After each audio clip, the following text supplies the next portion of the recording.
Hey, it's Matt, your average gamer, and this is a Dark Souls 3 inspired Elden Ring build.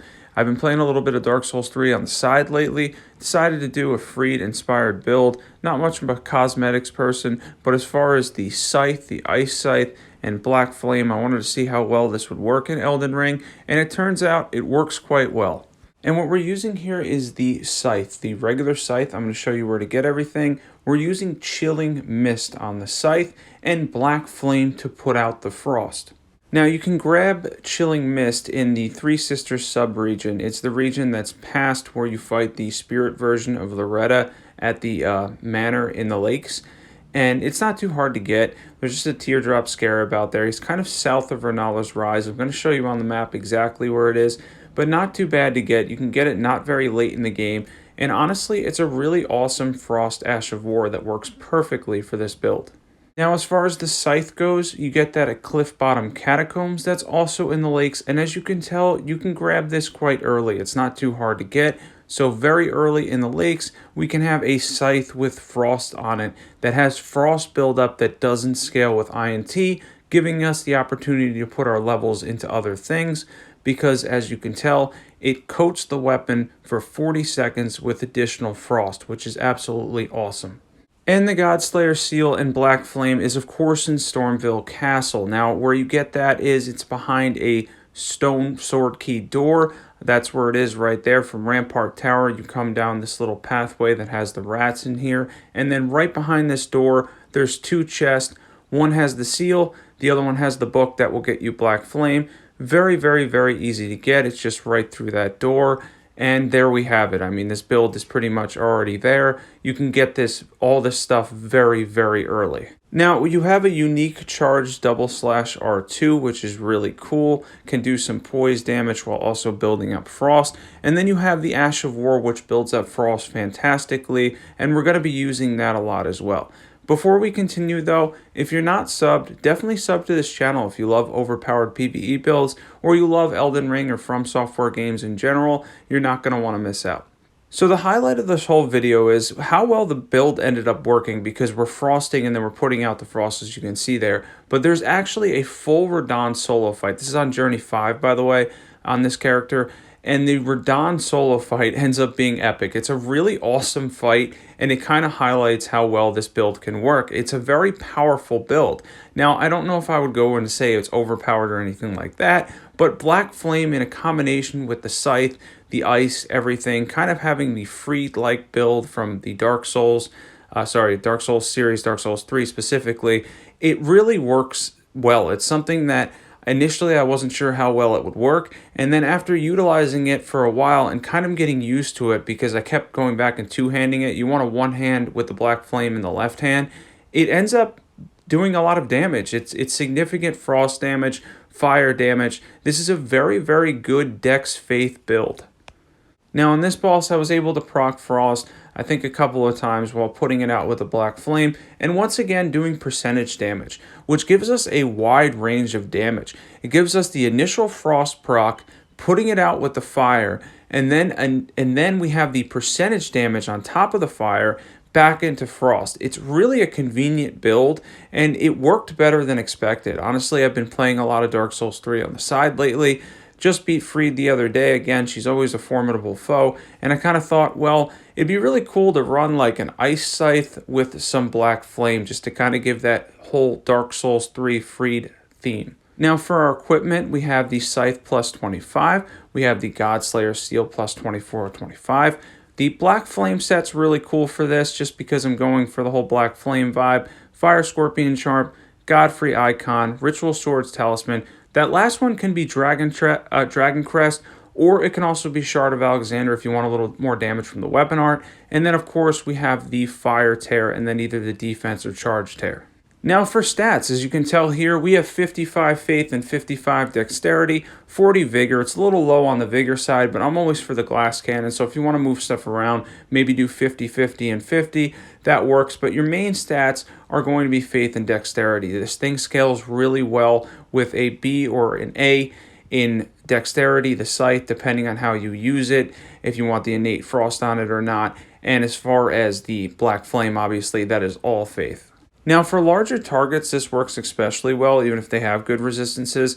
The Chilling Mist leaves that whole effect, and that Frost proc is probably going to happen faster. And on top of that, you can put them out easily with Black Flame because they're larger targets. They're really easy to hit, re-proc, and continue to do damage. And with our Godslayer seal, we're also getting that 15% boost on the Black Flame, which is pretty cool. And it is chargeable. The initial fire can be boosted, I believe, by the Godfrey Icon. But as far as past that, the percentage damage, I believe, is always the same. As far as the Frost goes, that's always going to proc the same. Depends on your buildup, of course, but the Ash of War is pretty standard with that. It does have really good Frost buildup, though. There's no complaints. Chilling Mist is probably one of the best Frost things that you can use in Elden Ring. Now, the Radahn fight here was really the highlight of this video. This ends up being pretty epic. You're going to see a lot of Frost procs, a lot of fire, a lot of me kind of getting to know this build and seeing how useful it can be, and it really shines against him. Now, for Radahn, I always like to jump in after his longest combo. After his longest combo, he almost always gives you an opening to attack him once or twice. Granted, sometimes you'll get hit like I did here, but for the most part, as long as you dodge that last swipe at the bottom, that combo gives you the best window. And as you can tell, we already procced Frost on him. Now we need to put it out with fire for substantial damage. For those looking for a Dex Faith build, this has got to be one that I definitely recommend. As you can tell here in the Radahn fight, it started to really shine, show how much he was able to take damage from it. He is easy to proc Frost on, and he takes a good amount of damage from the fire as well. It was a good combination, and there he goes up, and we're going to get ready for the second phase. Now, for Phase 2, he's always going to come down with the Comet, which you pretty much have to avoid. I'm not even sure you can roll through that. I'm pretty sure it's just death. So, yeah, roll away, or not roll away, run away, and then get away from that, and then charge him. That's what I do if you're soloing, because you're going to get another few free hits in. As he brings the meteorites up around him, the meteors that are around him, it takes him a second to generate them, and then he's going to go into some nasty combos. And this is where it really highlights. I'm far from perfect at games. I think my channel kind of says that. I'm mostly average when it comes to games. I play for fun mainly. But this build worked well. It was a good fight. He got the Frost proc a lot. I was able to put it out with fire a ton. And we were able to do a ton of damage to him and kind of make this a completely viable build. And in the Radahn fight was when I first said to myself, well, this build actually works quite well. This is a very good cold and fire build. Now, for buffs, we're using Blessing's Boon, Golden Vow, Flame Grant Me Strength, and then we're drinking the Fire Tear. Everything that we have is basically boosting fire and physical damage, so the buffs aren't too complicated, but it gives us an edge in battle, and with the faith we have, we can do all the buffs needed. Now I'm just going to show some couple of clips here, like a couple different clips. I've been working on several different builds, but this is one that I was doing, kind of working on throughout the week. I ended up having to redo it so that I had everything on patch 1.08, and I was kind of at the beginning of the game on this character who happened to have everything that I needed for the build. And this was something that I had an idea on all week. Like I said earlier, I've been playing Dark Souls 3 a lot on the side lately. It's a really fun game. I kind of just got back into it recently. I was a huge fan of it when it came out. Beat it probably 15 times now. It's an excellent game. It got me into the whole Souls series. I started at 2, played a little bit of 2, beat it a few times, played a ton of 3. 3 was really what got me into Souls games. And then obviously now with Elden Ring, I think it just put it all together, gave us an open world Souls game, and it's just awesome to be able to do all these builds. The versatility here is just amazing.